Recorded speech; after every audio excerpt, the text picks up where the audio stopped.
আজকের যে রক্তের গরমে মানুষকে মানুষ মনে করতেছ না, টাকাকে টাকা মনে করতেছ না, জোরপূর্বক সব কিছুই করতেছ। একদিন তুমি ঠিকই থেমে যাবা।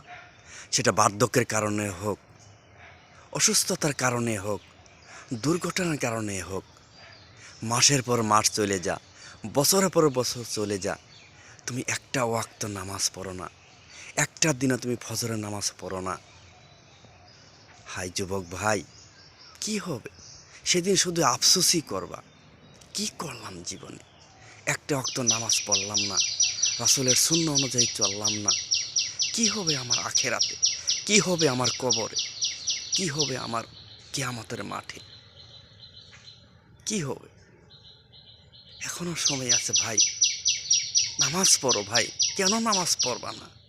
কি কারণে নামাজ পড়বা না? পৃথিবীর সবাইকে তো তুমি খুশি করলা, সবাইকে তো খুশি রাখলা, ভাই বোন আত্মীয় স্বজন সবাইরে তো তুমি খুশি রাখলা, সবাইকে তুমি সব কিছু দিলা। কিন্তু যে তোমার সৃষ্টিকর্তা, যে তোমাকে বানাইলো, যে তোমাকে সব কিছুই দিল, সে কি অপরাধ করলো তোমার কাছে ভাইয়া? কেন তার ইবাদত করো না? তওবা করো ভাইয়া, তওবা করো। উপায় নাই, ইহকালে উপায় নেই, পরকালে উপায় নেই, আল্লাহ ছাড়া উপায় নেই। তুমি কি দিবা? তোমার রাসূলকে তোমার কি আমল দিবা? রাসূল যখন তোমার আমলের শূন্য দেখবে, তখন তোমার আমার উপায় হবে কি? তওবা করো ভাইয়া, তওবা করো।